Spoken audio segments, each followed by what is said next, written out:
disein korrika eki guztetan jakun noi, basuetan sartu eta bertako useine sentidu gurogu.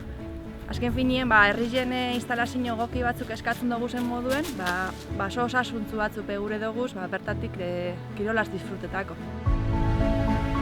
Mosketak direla eta 15 urtero basoak guztiz aldatzen dira, eta gure bizi horrak euren benpe usten dugu.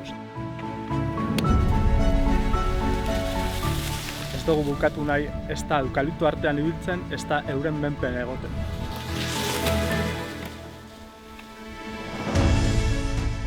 Erlezaintzako produktuak eskuratu alizeteko, erlezainok paisaia anitzak, bardoguz, paisaia aberatsak, eta batzutan gure inguruen naiz eta oso berde ikusten dugun, benetan esalike basamortu berde baten inguruen bizi gaiena, ez? Nahiko paisaia pobreak dira. 1000 lorietako estizek jaso gure badoguz, 1000 koloretako basuek be bierko doguz.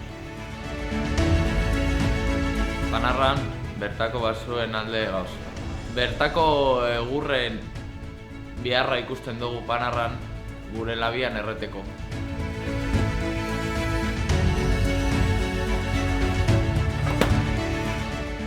Ez ekarteko handiziar eta gaztetako diru eta gasoia transportien. Guraso bezala, baso bizien alde gaude, heziketarako eta aisialdirako ematen digun aukeragatik.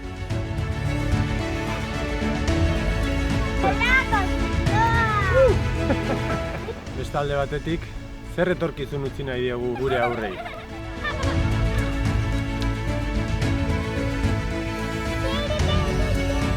Lurriak edo baso biziak.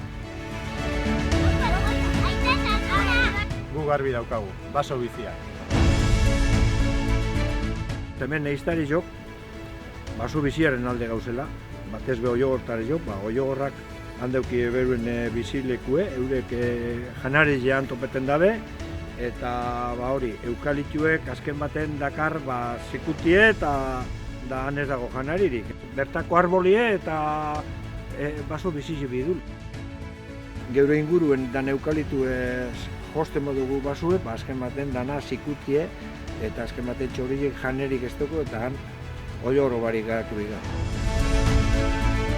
Neu, baso bizien alde nau, arrazoi asko gaitik. Eta zuhiltzaile moduen arrazoi bat dauket eta arrazoi hori zutie die.